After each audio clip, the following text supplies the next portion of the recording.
이번 시간에는 우리 요약집 교재 562페이지의 3절 공인중개사법 제12조에 규정되어 있는 이중 등록의 금지 등에 관한 규정입니다. 그 등이 붙은 거는 이중 소속 금지에 관한 규정이 12조 2항에 함께 규정이 되어 있어서 뭐 등이라고 붙여 놓은 건데, 이 조문은 솔직히 내용적으로는 어려운 게 없습니다. 그래서 기억도 잘 합니다. 이중 등록의 뜻이 뭔지 다 알게 되는 거죠. 그리고 이중 소속의 뜻도 무슨 뜻인지 다 압니다. 조금만 읽어보더라도. 그래서 이 이중 등록 금지 등에 관한 이 12조의 규정은 시험 문제 자주 나오긴 나오는데, 낼 때마다 거의 위반 시에 제재를 잘 물어요. 제재를. 그래서 우리 교재 하단부에 그 표를 만들어 뒀죠. 제재를 따로.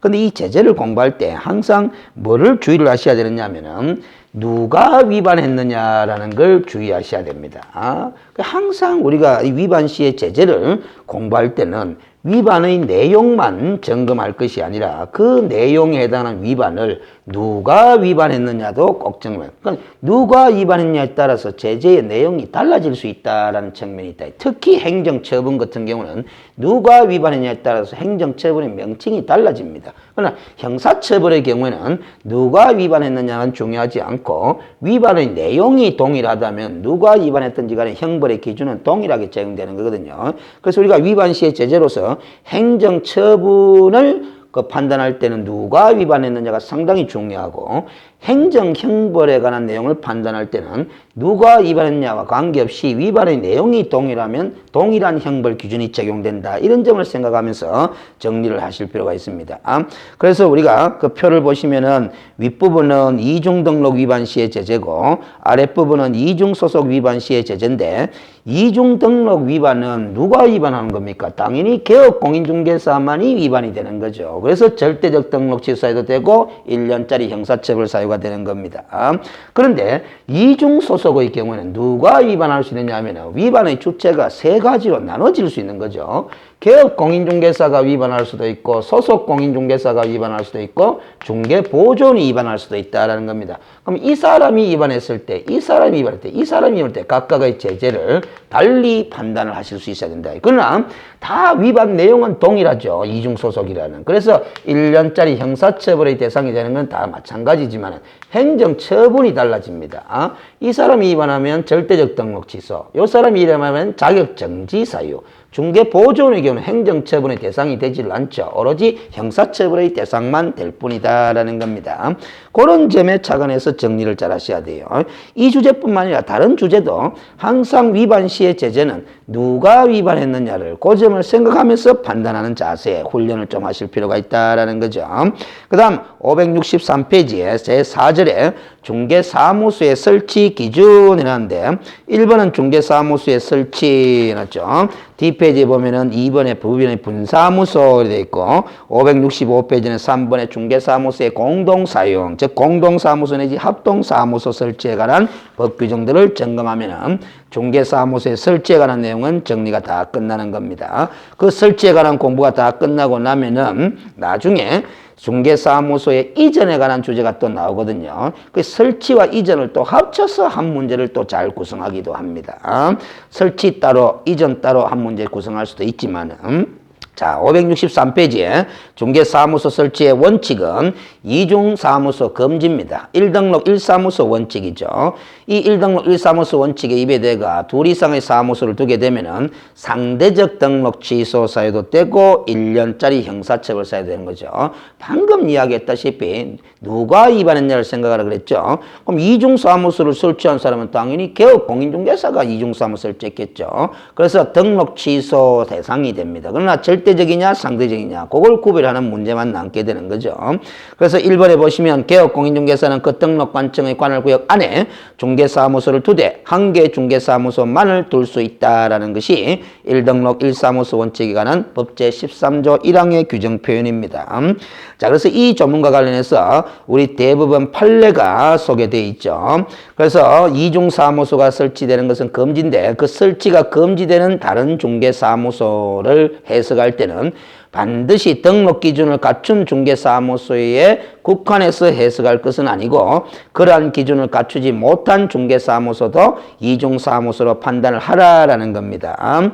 그래서 우리가 뜻다방 문제가 있죠. 뜻다방. 그 뜻다방의 설치 형태를 보면 도명 천막을 설치해서 뜻다방 영업을 하는 사람이 있을 것이고 아니면 파라솔을 설치 운영하는 뜻다방 영업자도 있을 것인데 이 판례는 도명 천막 사건입니다. 이 도명 천막을 설치 운영한 뜻다방 업자는 도명 천막이 중개사무소 개설 등록 기준에 적합한 중개사무소라고 볼 수는 없죠. 즉 건축물 대장이 기댄 건물도 아니지 않습니까? 그렇다 하더라도 이 도명천막이라는 시설물이 중개사무소임을 인식할 수 있는 정도의 요건이 갖춰졌다라고 판단되면은 중개사무소로 봐야 된다라는 취지의 판례입니다. 그래서 우리 판례 문장을 보시면 이 도명천막이 중개사무실을 사용하기에 적합한 건물은 아니라고 하더라도 즉 등록 기준에 적합한 건물은 아니라고 하더라도 중개사무소임을 인식할 수 있는 표시가 되어 있고 또 외부와 차단되고 사무직기까지 갖추어져 있고 그래서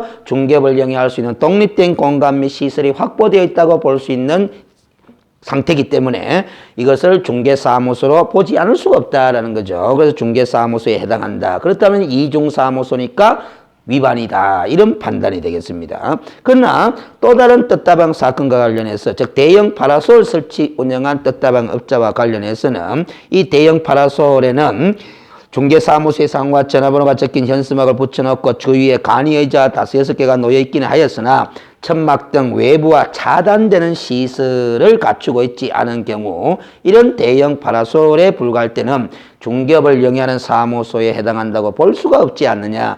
그래서 이중사무소에 해당하지 않는다. 그래서 위반이 아니다. 이런 엇갈린 판례가 나와버렸어요. 그래서 우리 국토교통부에서는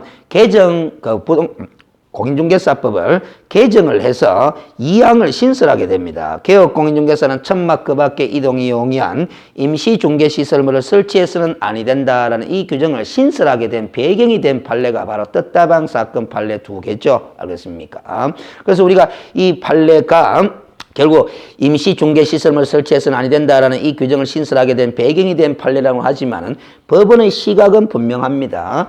이 이중사무소냐 아니냐를 판단할 때는 그 사무소가 반드시 등록 기준에 적합한 사무소일 필요는 없다라는 거죠. 그래서 등록 기준을 갖추지 못한 경우에도 사무소로 볼 수 있는 일정한 요건만 갖춰진다면 중개사무소로 봐야 된다는 그 설치가 금지되는 중개사무소냐 아니냐를 해석할 때와 등록 기준에 적합한 사무소냐 아니냐를 판단할 때 해석 기준은 다르다라는 관점이 있는 겁니다. 자, 그래서 이중사무소는 금지가 원칙인데 우리 법인인 개업공인중개사의 경우만큼은 예외 규정을 둬가지고 분사무소의 형태로 이중사무소 금지 원칙에 예외를 두고 있습니다. 그래서 등록관청에 신고라는 절차를 거치고 그 관할구역 외의 지역에다가 별도의 분사무소를 둘 수 있도록 허용하고 있는데 그 법인의 분사무소 설치에 관한 구체적인 규정들을 살펴보면은 1번의 분사무소 설치 요건 보겠습니다. 이런 5가지 요건을 갖추어서 분사무소를 별도로 설치할 수 있도록 허용하고 있는데 그 첫 번째 요건은 주된 사무소 소재지가 속한 시군구에는 분사무소를 둘 수가 없습니다. 제외한이라고 돼 있죠. 그 제외한 나머지 시군구별로 한 개소를 초과할 수 없도록 제한을 하고 있습니다. 그래서 주된 사무소가 있는 시군구를 뺀 나머지 시군구별로 각각 한 개소씩 다 설치할 수 있게 되는 거죠. 그리고 설치하는 경우에는 그 분사무소에는 책임자를 둬야 되는데 공인중개사로 책임자를 두어야 되고 다만 다른 법률의 규정에 따라 중개업을 할 수 있는 경우 즉 소위 특수법인의 분사무소인 경우에는 그러하지 아니하다라고 규정을 해두고 있죠. 그래서 주의를 할 거는 이 단서 규정이 이 책임자 요건에 단서 규정으로 붙어 있다라는 겁니다. 그러면 특수법인도 분사무소 설치할 때는 원칙적으로는 분사무소 설치 요건 5가지를 다 갖추어야 된다라는 겁니다. 다만 책임자 요건만 적용하지 않는다라는 사실, 그 점을 주의를 좀 하셔야 되는 거죠. 그래서 시험 지문에 다른 법률의 규정에 따라 중개업을 할 수 있는 특수법인의 경우는 분사무소 설치 요건을 적용하지 아니한다 하면 틀린 답항이 되는 겁니다. 책임자 요건만 적용하지 않는다라는 거죠. 그리고 그 분사무소의 책임자는 실무 교육을 이수하도록 요구하고 있습니다. 그리고 1억 원 이상의 보증을 추가로 설정하도록 요구하고 있는데 이 추가로의 의미가 우리 법제처나 국토교통부 유권해석에 따르면 주된 사무소에 이미 2억 원 이상의 보정이 설정되게 돼 있거든요. 그 주된 사무소에 보정 설정한 금액에 정액 설정하라는 의미가 바로 추가로 설정입니다. 그 다음에 5번째, 이 분사무소도 중개사무소이면 틀림이 없으니까 그 건축물 대장이 기대한 건물에 분사무소의 사용권을 확보하도록 이렇게 요구를 하고 있는 겁니다. 이런 것들이 분사무소 설치 요건이고, 이 설치 요건을 갖추어서 분사무소 설치는 신고사항으로 되어 있는데 어디다가 신고하느냐? 565페이지에 보면 주된 사무소 소재지를 관할한 등록관청에 신고를 한다는 점 아주 주의를 해야 됩니다. 실제로 주된 사무소 소재를 관한 신고 내에는 분사무소를 설치하지 못하죠. 그러나 분사무소 설치 신고를 어디다가 한다? 주된 사무소 소재지를 관할하는 등록관청에 한다라는 거죠. 그래서 제출할 때는 첨부 서류가 뭐냐면은 당연히 책임자의 자격증 사본이 첨부되도록 돼 있었지만 법이 개정돼가 지금은 첨부하지 않습니다. 어떤 규정이 신설되면서 개정이 됐느냐 하면은 자격증을 발급한 시도의사에게 분사무소 책임자의 자격 확인을 요청하도록 하는 규정을 둠으로써 자격증 사본은 더 이상 제출하지 않게 되고, 법인인 개업공인중개사만이 분사무소 설치할 수 있죠. 그래서 법인 등기사항 설명서가 원래 제출 서류에 들어가 있었는데 이 부분도 등록관청이 행정정보의 공동 이용을 통하여 등록관청이 스스로 확인하기 때문에 지금은 더 이상 제출 서류에 해당하지 않습니다. 그리고 그 분사무소 책임자의 실무교육 수료 확인증 사본을 제출해야 되겠죠. 근데 이 실무교육 수료 확인증 사본은 작년 12월 30일부로 또 개정이 돼가지고 실무교육을 위탁받은 기관이 그래서요. 이 등록관청이 이 신고한 사람이 책임자가 실무교육을 이수했느냐 안 했느냐 여부를 확인할 수 있도록 위탁받은 교육기관이 조치를 취한 경우는 제외한다. 이렇게 규정이 신설되었거든요. 그래서 경우에 따라서는 분사무소 책임자의 실무교육 수료 확인증 사본을 제출해야 되는 경우가 있을 거고 제출하지 않아도 되는 경우가 있게 되는 겁니다. 그리고 그 1억 원 이상의 보정을 추가로 설정했다는 걸 증명하는 서류를 제출해야 될 것이고, 또 분사무소 확보를 증명하는 서류를 제출하게 되는 겁니다. 이 분사무소 확보 증명 서류에는 뭐 임대차 계약서 사본이 들어갈 것이고 기본적으로 건축물 대장이 들어가야 되는데 이 건축물 대장도 법인 등기사항 증명서와 마찬가지로 행정정보의 공동이용을 통해서 담당 공무원이 스스로 확인하기 때문에 건축물 대장은 제출하지 않습니다.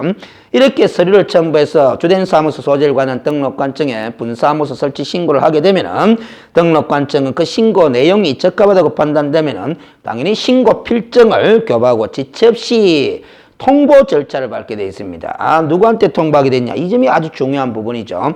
분사무소 설치 예정 지역을 관할하는 시군구청장에게 분사무소 설치 신고 필증의 교부 사실을 통보하게 되어 있습니다. 왜 통보하느냐? 모르는 거죠. 의다가 신고하기 때문에 주된 사무소 소재지 관할 등록관청에 신고하기 때문에. 그래서 알아야만이 그 분사무소에 대해서 지도 감독을 할 수 있거든요. 그래서 뒤에 가서 학습하겠지만은 분사무소 소재지의 시군구청장은 당의 분사무소에 대한 지도 감독은 할 수 있습니다. 그 지도 감독을 하기 위해서는 통보를 받아야 알 수 있는 거죠. 그래서 이 통보 절차가 뒤따른다는 점, 그 점이 분사무소 절차, 설치 절차에 있어서 가장 핵심 출제 포인트가 되겠습니다. 그 다음 양갈로 3번에 신고 필증의 재교부라고 되어 있는데 이 자격증 재교부 사유에 관한 우리 제5조 3항의 규정은 분사무소 설치 신고 필증은 재교부에도 준용하도록 되어 있기 때문에 분사무소 설치 신고 필증을 잃어버리거나 걸어서 못 쓰게 된 경우는 재교부 신청 사유가 되고, 더 나아가서 분사무소 설치 신고 필증의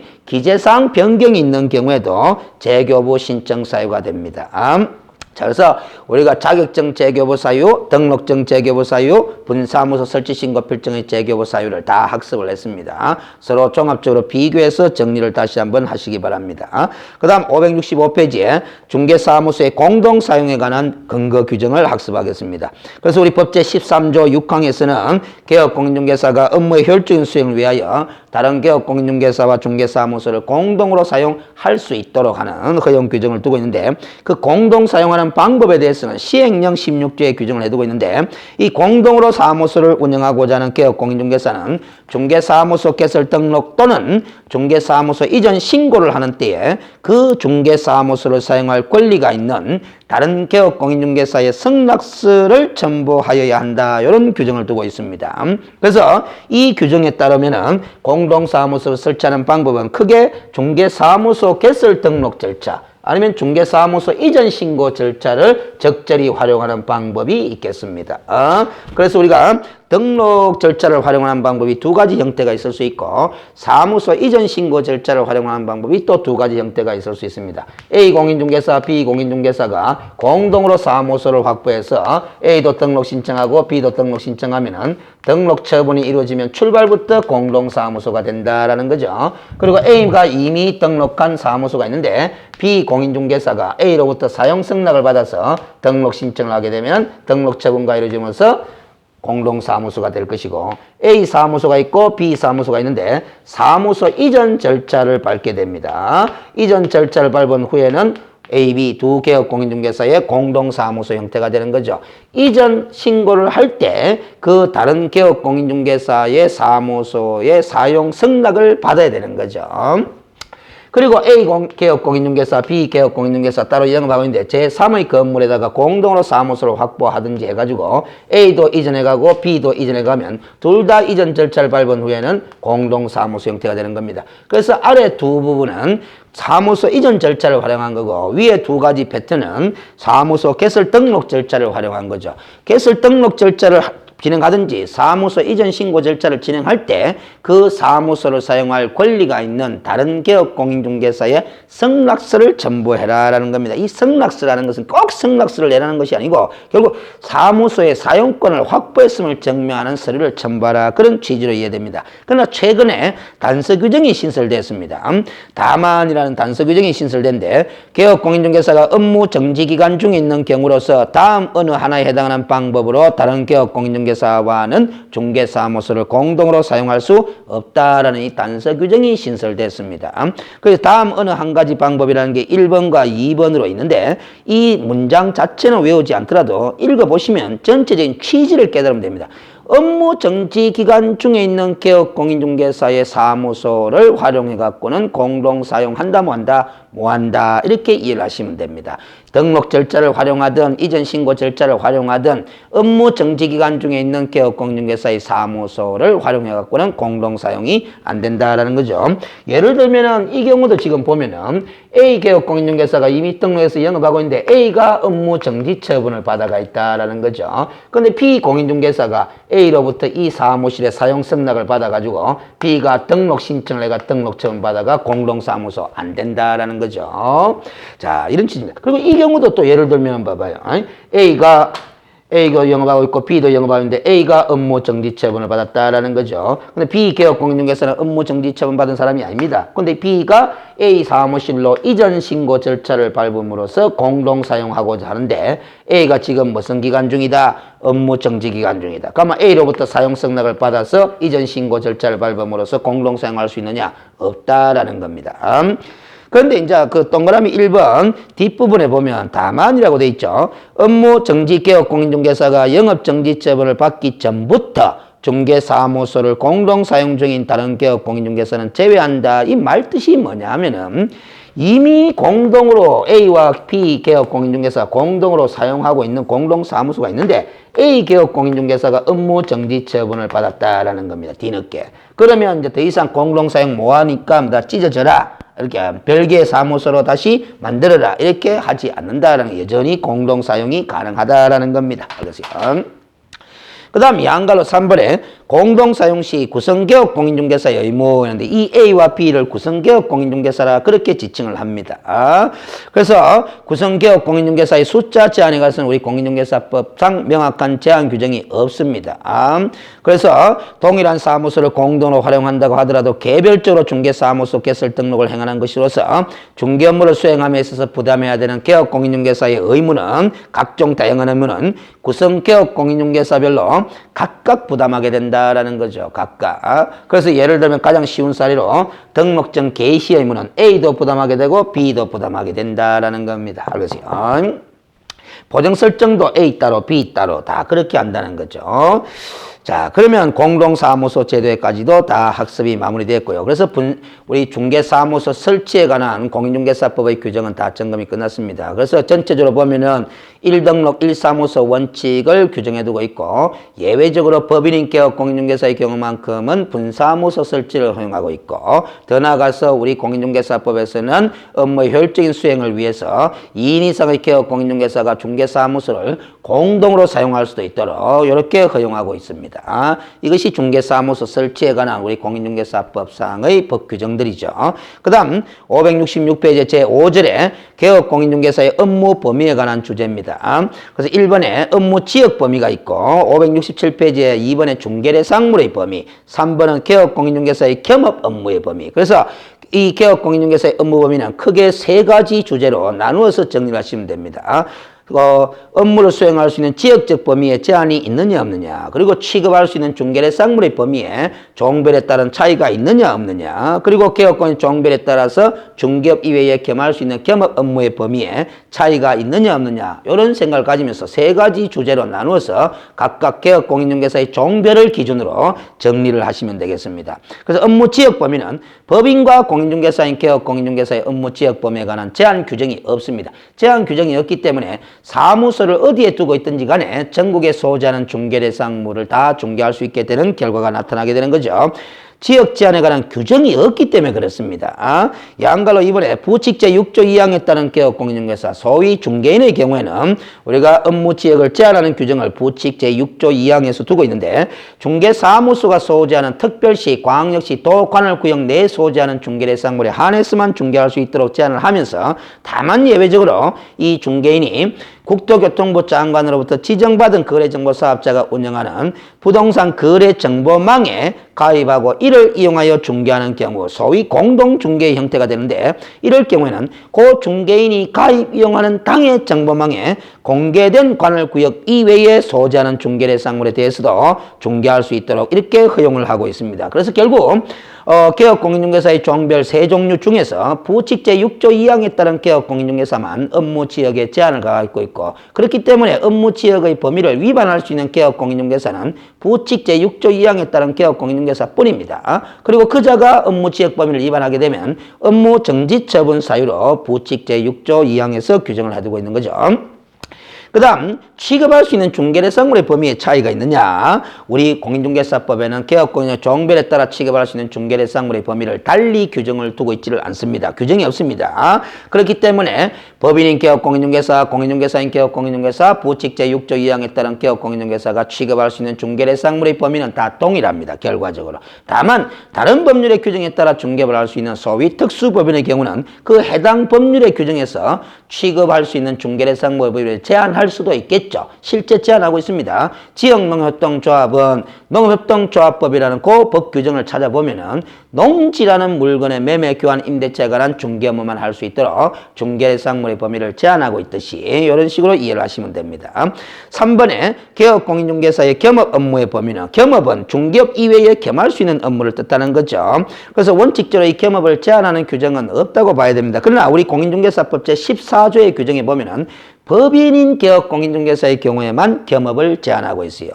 법인, 즉 중개법인의 경우만 겸업을 제한하고 있는데 이 법인인 개업 공인중개사는 중개업과 14조에 규정된 업무 외에 다른 업무는 할 수 없도록 되어 있습니다. 근데 14조가 1항이 있고 2항인데 1항에서는 5가지 업무를 규정해 두고 있고 2항에서는 경공매 업무를 규정해 두고 있습니다. 그래서 결국 14조에 규정된 업무는 6가지 업무가 되는데 결국 그렇다면 중개법인은 중개업 이외에 6가지 업무 범위 내에서만 겸업이 가능하다라는 겁니다. 그 6가지를 기억을 잘 하셔야 됩니다. 그래서 이 6가지 겸업 업무는 저 부분과 연결시켜서 이해를 하는 것도 상당히 바람직한 학습이 되는데 뭐냐면 법인으로 사무소 개설 등록 신청할 때 갖춰야 될 등록 기준이 있었죠.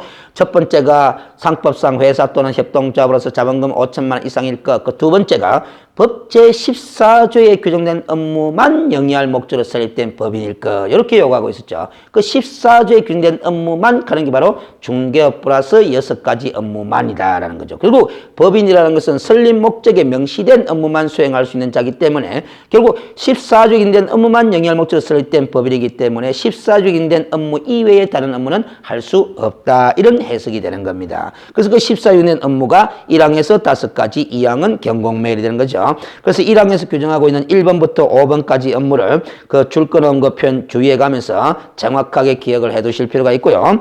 568페이지에 보면 14조 2항에 규정된 업무는 경공매 업무입니다. 경공매 업무. 그런데 문제는 경매 업무도 있고 공매 업무도 있는데, 그래서 경매 부동산에 대한 매수 신청 대리 행위만큼은 당연히 겸업할 수 있도록 허용하고 있는 것이 아니고, 대법원 규칙이 정하는 요건을 갖추어서 지방법원에다가, 즉 중개사무소 소재지를 관한 지방법원에다가 별도로 매수 신청 대리인 등록을 하고서 겸업을 해야 됩니다. 그 점을 주의하셔야 되는 거죠.